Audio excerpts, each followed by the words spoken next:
ওয়ালিউল্লাযীনা আমানু, আল্লাহু ওয়ালিউল্লাযীনা আমানু। আল্লাহ তাআলা বলেন, যারা মুমিন, যারা ঈমানদার, যারা শিরক মুক্ত দৌলতের মালিক, যাদের কলবের মধ্যে শিরক মুক্ত ঈমান আছে, আল্লাহ বলেন আল্লাহু ওয়ালিউল্লাযীনা আমানু, বলে শিরক মুক্ত দৌলত ঈমানওয়ালারা আল্লাহ তাআলার বন্ধু। সুবহানাল্লাহ। যারা মুমিন, যারা ঈমানদার, তারা কার বন্ধু? আল্লাহর বন্ধু। যেহেতু ঈমানদার আল্লাহর বন্ধু, এই জন্য ইয়া আইয়ুহাল্লাযীনা আমানু, ও ঈমানদারেরা, ও আল্লাহর বন্ধুরা। সুবহানাল্লাহ। বলে হাক ইত্তাকুল্লাহ, আল্লাহকে ভয় করো। নামাজ পড়া যেরকম ফরজ, রোজা রাখা যেরকম ফরজ, মালদারের জন্য জীবনে একবার হজ করা যেরকম ফরজ, বছর পূর্তিতে একবার মালদারের জন্য যাকাত দেওয়া যেরকম ফরজ, আল্লাহকে ভয় করাও ফরজ। আল্লাহকে ভয় করাও কি? আমাকে একটু ঢুকতে দেন ইনশাআল্লাহ। আল্লাহকে ভয় করাও ফরজ। কোরআনের পাতায় পাতায় আল্লাহ তাআলা আল্লাহকে ভয় করার কথা বলছেন। এক জায়গায় আল্লাহ বলছেন ওয়াত্তাকুল্লাহ আ'লামু ইন্নাকুম মুলাকুহু, আল্লাহকে ভয় করো, আ'লামু জেনে রেখো, আন্নাকুম মুলাকুহু, আল্লাহ তাআলার সাথে তোমাদের সাক্ষাৎ করতে হবে। তো এই আয়াতে আল্লাহকে ভয় করার কথা আল্লাহ বলছেন একবার। সূরা হাশরের 18 নম্বর আয়াতে আল্লাহকে ভয় করার কথা এক আয়াতে আল্লাহ বলছেন দুইবার। ইয়া আইয়ুহাল্লাযীনা আমানুত্তাকুল্লাহ ওয়াল তানজুর নাফসুম মা কদ্দামাত লিগাদ ওয়াত্তাকুল্লাহ ইন্নাল্লাহা খাবীরুম বিমা তা'মালুন। এতে আল্লাহ বলছেন এই ঈমানদারেরা ইত্তাকুল্লাহ, আল্লাহকে ভয় করো, ওয়াল তানজুর নাফসুম মা কদ্দামাত লিগাদ, আখিরাতের জন্য কি পাঠালে চিন্তা করো, ওয়াত্তাকুল্লাহ, আল্লাহকে ভয় করো। সূরা মাইদার 93 নম্বর আয়াতে আল্লাহ এক আয়াতে আল্লাহকে ভয় করার কথা বলছেন তিনবার। চিল্লায় বলেন আল্লাহু আকবার। তিনবার বলছে। তো বারবার আল্লাহ এক এক আয়াতে একবার, কোন কোন আয়াতে দুইবার, কোন কোন আয়াতে তিনবার আল্লাহকে ভয় করার কথা বলে বলে আল্লাহ ভয়ের গুরুত্বকে বুঝাইছেন যে আল্লাহকে ভয় করা কতটা জরুরি। কারণ যারাই আল্লাহকে ভয় করার গুণ বলে কলবে লালন করবে, ওরা তো আল্লাহর পেয়ারা, আল্লাহর ওলি হয়ে যাবে। সুবহানাল্লাহ। আল্লাহর কি হয়ে যাবে? ওলি হয়ে যাবে। আল্লাহর ওলি হইতে চাইতো ইনশাআল্লাহ। তা কি লাগবে? তাকওয়া লাগবে, আল্লাহর ভয় লাগবে। সূরা ইউনূসের 62 এবং 63 নম্বর আয়াতে আল্লাহ বলেন আলা ইন্না আউলিয়া আল্লাহ, আলা ইন্না আউলিয়া আল্লাহ লা খাউফুন আলাইহিম ওয়া লা হুম ইয়াহজানুন। আল্লাহ বলেন আলা, জেনে রেখো, ইন্না আউলিয়া, যারা আল্লাহর বন্ধু, যারা আল্লাহর দোস্ত, লা খাউফুন আলাইহিম, তাদের ভয় নাই, ওয়া লা হুম ইয়াহজানুন, তাদের চিন্তা নাই। পরে আয়াতে আল্লাহ বলে তোমরা জানো আল্লাহর বন্ধু কারা? আল্লাযীনা আমানু ওয়া কানু ইয়াত্তাকুন, যারা শিরক মুক্ত ঈমান এবং আমি আল্লাহকে কদম কদম ভয় করে, এরা হলো আমি আল্লাহর ওলি। সুবহানাল্লাহ বলেন। তো যারা আল্লাহকে ভয় করে তারা আল্লাহর কি? ওলি। এজন্য অন্য জায়গায় আল্লাহ বলে আনফালে ইন আউলিয়াউহু ইল্লাল মুত্তাকুন, আল্লাহর ভয় ছাড়া কেউ ওলি হইতে পারবে না। আল্লাহর ভয় ছাড়া কি হইতে পারবে না? আল্লাহর ওলি হইতে পারবে না। এইজন্য কেউ যদি তাআল্লুকে মা আল্লাহ, আল্লাহর সাথে সুসম্পর্ক করতে চায়, তো লাগবে তাকওয়া, আল্লাহর ভয় লাগবে। কি লাগবে বলেন? আল্লাহর ভয় লাগবে। আল্লাহর ভয় যার দিলে পয়দা হয়ে যাবে, ও রাতে হোক কিংবা দিনে হোক, গোপনে হোক কিংবা প্রকাশ্যে হোক, ইচ্ছায় কিংবা অনিচ্ছায় গুনাহ করতে পারবে না। ঠিক কিনা বলেন? গুনাহ করতে পারবে না। সে জানে ইয়াউম ইয়াকুমুন নাসু লিরাব্বিল আলামিন, আগত অনাগত প্রত্যেক মানুষকে ময়দানে মাশরে দাঁড়াতে হবে। ওই দিন যদি আল্লাহর সামনে দাঁড়ায়, আমার গোটা জিন্দেগীর হিসাব আল্লাহ তাআলার কাছে দেওয়া লাগবে। ওই দিন যদি আল্লাহ আমার জিন্দেগীর হিসাব চায়, বলে আমার অবস্থাটা কি হবে, এই ভয় যে দিলে লালন করবে ও গুনাহ করতে পারবে না। ঠিক কিনা বলেন? গুনাহ করতে পারবে না। আর এই ভয় যে দিলে লালন করবে, আল্লাহ বলে আমি তারে জান্নাত দিয়ে দিব। সুবহানাল্লাহ। আল্লাহ কি দিয়ে দিবেন? জান্নাত দিয়ে দিবেন। ওয়ালিমান খাবা মাকাম রাব্বিহি ওয়ালিমান খাবা মাকাম রাব্বিহি জান্নাতান।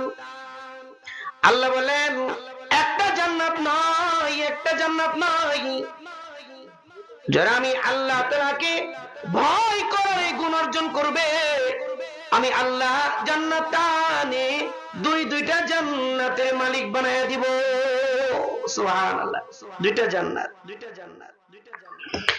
এই জন্য আল্লাহর ভয় লালন করতে হবে, তাহলে আল্লাহর সাথে সুসম্পর্ক হবে। আর যার সম্পর্ক আল্লাহর সাথে হয়ে যাবে, ও তো মালিকের জান্নাতে চলে যাবে। সুবহানাল্লাহ। ছোট্ট একটা ওয়াকিয়া শোনায় আমি মূল আলোচনায় ঢুকতেছি ইনশাআল্লাহ। সুলতান মাহমুদ গজনবী রাহমাতুল্লাহি আলাইহি আলেম ছিল না, কিন্তু আল্লাহর পেয়ারা ছিল। সুবহানাল্লাহ। হাত তুলে আল্লাহকে যা বলতো, তো বলতে দেরি হতো, কিন্তু বাদশার দোয়া কবুল করতে আল্লাহ দেরি করতেন না। সুবহানাল্লাহ।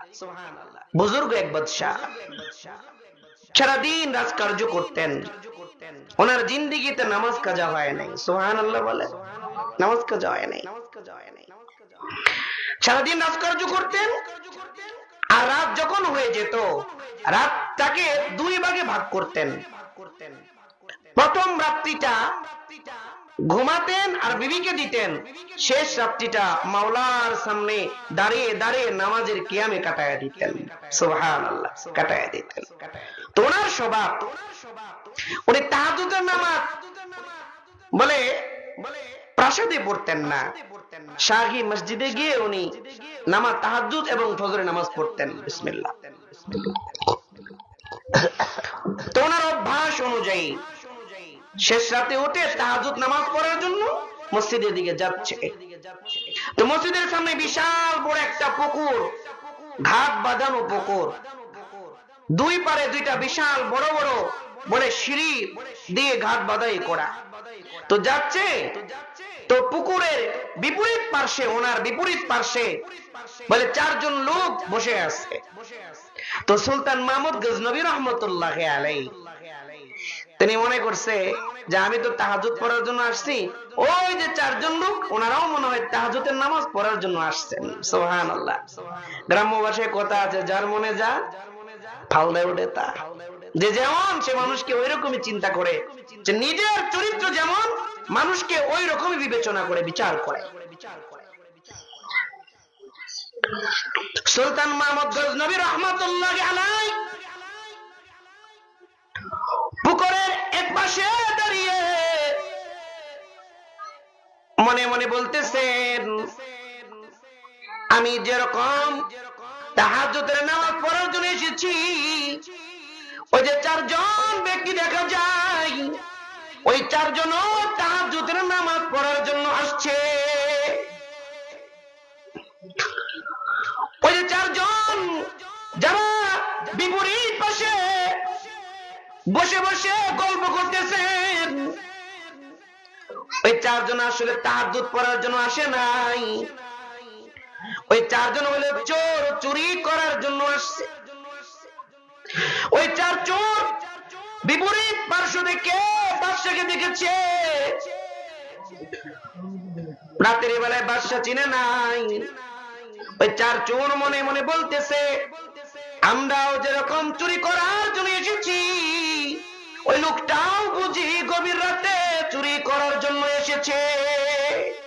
ওই যে জানো মনে যা, আমরা যেরকম চুরি করতে আসছি, বাদশা ওই লোকটাও আসছে চুরি করতে। বিসমিল্লাহ। তো বাদশা বলে, আরে চারজন লোক, এরা বুজুর্গ, এত রাত্রে আসছে তাহাজ্জুদ পড়তে, যাই একটু সাক্ষাৎ করে মুসাফা করে গুনাহ মাফ করে আসি। কাছে যখন গেছে, তো বাদশা তো সিভিল ড্রেস, বাদশা এই পোশাক নাই, নরমাল পোশাক পরছে। কাছে যখন গেছে, বলে সালাম দিছে, উত্তর দিয়ে চারজনে বলে ভাই আপনি কি চোর, চুরি করতে আসছেন? বাদশা বলে না, এত গাফলা আছে, নিজের পরিচয় গোপন করে ফেলছে। কয় আপনারা কে? কয় ভাই আমরা চোর, আমরা চুরি করার জন্য আসছি। কয় ভাই এত রাত্রে যখন আপনি বের হয়েছেন দেখে মনে হয় আপনিও চোর। কয় ভাই একা চুরি করে সুবিধা করতে পারবেন না, আসেন মিল্লা মিটে চুরি করি। ঠিক আছে, আপনারা যে চুরি করতে আসছেন, বলে কোথায় চুরি করবেন? সারা জীবন ছোটখাটো চুরি করছি, সুবিধা হয় নাই, আজকে একটা বিশাল বড় চুরি করব। কই করবেন? এই রাজ্যের বাদশাহ সুলতান মাহমুদ গজনবীর বাড়িতে চুরি করব। সুলতান মাহমুদ গজনবী কোথায়? কথা বলেন, সামনে। তো সুলতান মাহমুদ গজনবী রহমতুল্লাহ আলাইহি বলে আপনারা যে বাদশার বাড়িতে চুরি করতে যাবেন, বাদশার বাড়িতে তো বলে পাহারাদার আছে, পেয়াদা আছে, ধরা পড়ে যাবেন না? বলে টেনশন নাই। কই কেন? আমরা যে চারজন, আমরা যোগ্যতা সম্পন্ন চোর। কি কথা বলে? কই যোগ্যতা সম্পন্ন। কই কি যোগ্যতা? কই মারাত্মক যোগ্যতা। কই বলেন বলেন। ওই যে ওই চোরের লিডার, সে বলতেছে আমার যোগ্যতা, আমি গভীর রাতে যারে একবার দেখি, দিনের বেলায় আমি তাকে চিনি। সুবহানাল্লাহ বলেন, সুবহানাল্লাহ। কয় তোমার কি যোগ্যতা? বলে আমার যোগ্যতা হইল আমি কুকুরের ভাষা বুঝি। কিসের ভাষা? কুকুর কি বলে এটা আমি বুঝি। কারণ আপনারা জানেন তৎকালীন সময়ে বলে মালদার যারা ছিল, বলে ধনী মানুষ যারা ছিল, মহাজন বা বাদশা, রাজা বাদশা, ওনারা বলে তার সম্পত্তি বাড়িঘর পাহারা দেওয়ার জন্য কুকুর লালন পালন করতেন, ঠিক না? কুকুরের ভাষা বুঝি। কয় তোমার কি যোগ্যতা? কয় আমার যোগ্যতা নাকে। কয় কোন ঘরে মাল আছে, ধন আছে, আমি নাক লাগাইলেই বুঝি।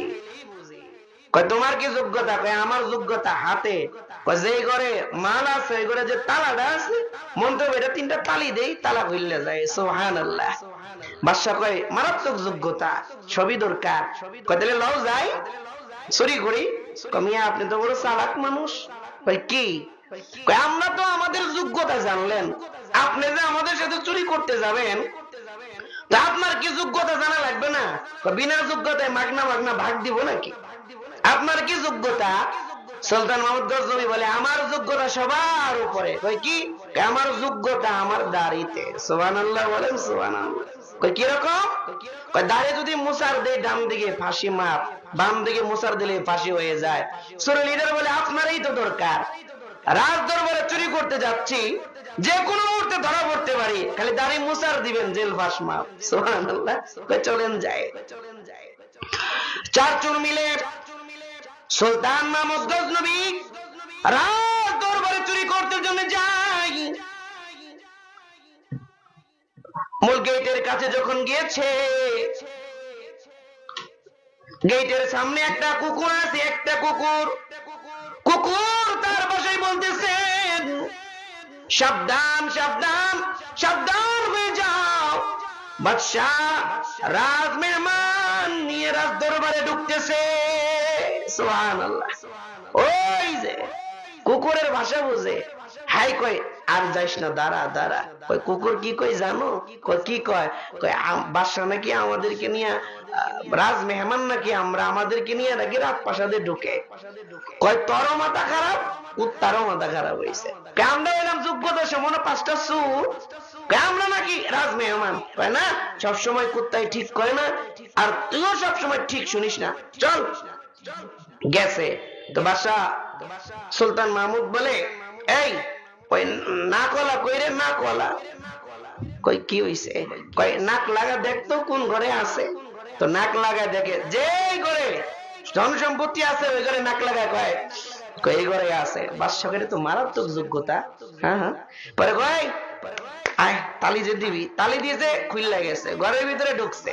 বাদশা বলে আপনারা চুরি করেন, আমি এই দরজায় পাহারাদার আছি, কেউ আসলে আমি খবর দিব। চুরি করে তো পুটলা কিন্তু 4টা না, আমিও আছি, পুটলা 5টা বানাবেন।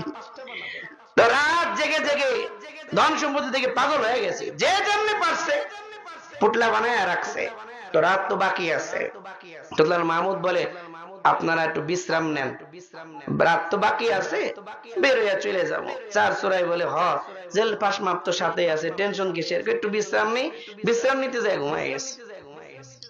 এটা কিচ্ছা এই জন্য বলতেছে না, এই মেসেজ আছে আমার, আমি আমার বিষয় থেকে 1 মিনিটের জন্য বাইরে যাবো না ইনশাআল্লাহ। কষ্ট হইতেছে আপনাদের? মুহতারাম হাজিরিন, ঘুম যখন আসছে, বাসা দেরি করে নাই, বাইরে শিকলটা সিটকিরি লাগায়া মসজিদে চলে গেছে। রাত জাগা শরীর, লম্বা ঘুম, নাক ডেকে ফজরের নামাজ পড়ে এসে সিংহাসনে বসে জল্লাদকে বলে, যা 4টা চোর আটকায় রাখছি, ধরে নিয়ে আয় গলাঘাত। জল্লাদ দেরি করে নাই, বাইতুল মালে দরজা খুলে জল্লাদ 4টা চোরকে ধরেছে, হাত গোলা পিছনে বেঁধেছেন, 4 চোরকে বাজাই করে রাজ দরবারে নিয়ে এসেছে। 4 চোর হাওমাও করে কান্না শুরু করে দিয়েছে।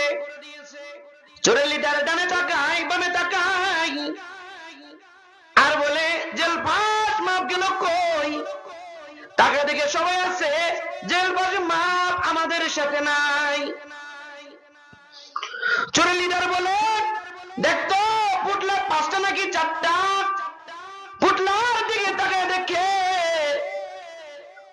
পুটলা 4টা নাই, পুটলা তো 5টাই আছে, কিন্তু 5 নম্বর চোর জেল পাস মাপ সাথে নাই।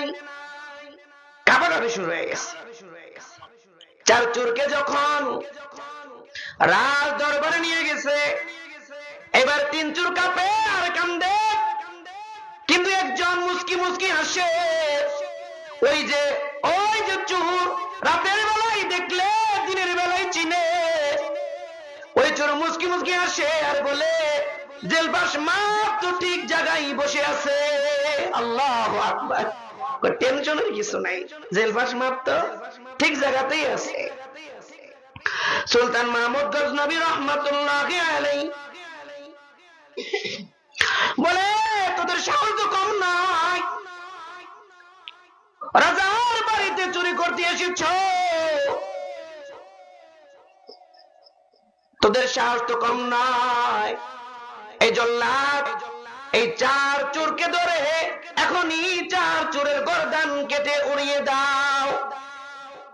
চোরের লিডার বলে, বাসা নামদার, গলা কাটবেন অসুবিধা নাই, কিন্তু গলা কাটার আগে আপনার সাথে আমার কিছু কথা আছে গো বাদশা। সুলতান মাহমুদ গজনবী বলে, কি বলবা বলো?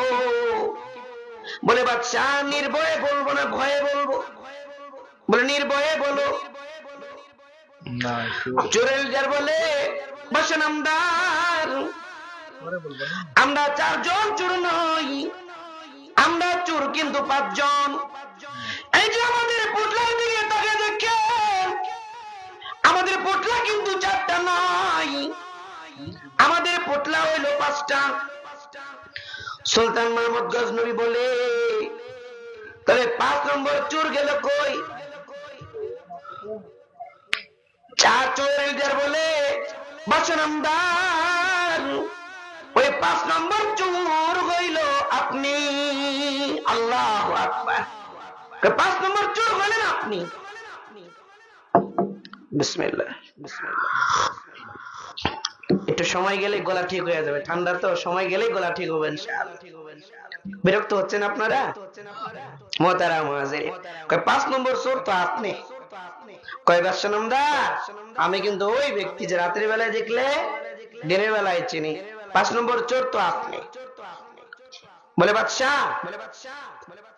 আপনি তো আমাদের রাতের বেলায় আপনার সাথে আমাদের তাআল্লুক হয়েছে, আপনাদের সাথে আমাদের বন্ধুত্ব হয়েছে, তাআল্লুকে মাআল্লাহ হয়েছে, বলে তাআল্লুক হয়েছে, আপনার সাথে আমাদের সম্পর্ক হয়েছে, আপনি আমাদের বন্ধু। আজকে বন্ধু হয়ে বন্ধুকে ফাঁসি দিবেন, গলা কাটবেন, আপনার একটু মায়া লাগবে না? যখন বন্ধুত্বের দোহাই দিয়েছে, এই কথাটা সুলতান মাহমুদ গজনবীর কলিজার মধ্যে লাগছে। তো কলিজার মধ্যে লাগার পরে সুলতান মাহমুদ গজনবী বলে, কিরে বন্ধুত্বের দোহাই দিলি, যা যা, এই বন্ধুত্বের কারণে আমি তোদেরকে মাফ করে দিলাম, আর এই যে 5 ফুটলা আমি তোদেরকে হাদিয়া দিয়ে দিলাম। এই কথা শোনার পরে এবার চোরের লিডার 3 চোরকে ডেকে বলে, ভাই, দুনিয়ার একজন বাদশাহ, তার সাথে রাতের অল্প সময় একটু সম্পর্ক হয়েছে, একটু বন্ধুত্ব হয়েছে, একটু মহব্বত তৈরি হয়েছে, এই জন্য রাজ দরবারে চুরি করতে এসে ধরা পড়ার পরেও বলে ফাঁসি মাফ হয়ে গেছে। আরে বাদশার বাদশাহ আহকামুল হাকিমিন, যদি তার সাথে আমাদের একটু সুসম্পর্ক করতে পারি, শুধু এই দুনিয়ার বাদশাহী না, আল্লাহ তো আখিরাতের চিরচেয়ে বাদশাহীটাই দিয়ে দিবে। সুবহানাল্লাহ। আয় আয়, আজকে আমরা তওবা করি, জিন্দেগিতে আর চুরি করব না। সুবহানাল্লাহ, সুবহানাল্লাহ। তো ওই 4 চোর তওবা করেছে, ইতিহাস লিখে 4 চোর আল্লাহর ওলি হয়ে মারা গেছে। ছোট্ট ওয়াকিয়া বলে আমি বুঝাইতে চাইলাম, দুনিয়ার একজন বাদশার সাথে সম্পর্ক হওয়ার কারণে যদি ফাঁসি মাফ হয়ে যায়, জেল মাফ হয়ে যায়, আর যদি এর বাদশার বাদশাহ আহকামুল হাকিমের সাথে যদি বন্ধুত্ব করতে পারি, ওই মাওলা দুনিয়ার ছোট খাটো ভুলগুলাকে মাফ করে আল্লাহ আমাদেরকে পবিত্র বানায়া জান্নাত দিতে পারে কি পারে না? জোরে বলেন, পারে কি পারে না? এজন্য বন্ধুত্ব করতে হবে কার সাথে? আল্লাহর সাথে। এটাই আল্লাহ বলছেন, আলা ইন্না আউলিয়া আল্লাহ, আলা ইন্না আউলিয়া আল্লাহ লা খাউফুন আলাইহিম ওয়া লা হুম ইয়াহজানুন আল্লাযীনা আমানু ওয়া কানু ইয়াত্তাকুন। এজন্য আল্লাহ বলে, জেনে রেখো, যারা আমার দুষ্ট হবে, যারা আমার বন্ধু হবে, ওলি হবে, তাদের ভয় নাই, তাদের চিন্তা নাই, দাঁড়াবে ময়দানে মাশরে, আমি আল্লাহ তাকে জান্নাত দিয়ে দিব। সুবহানাল্লাহ।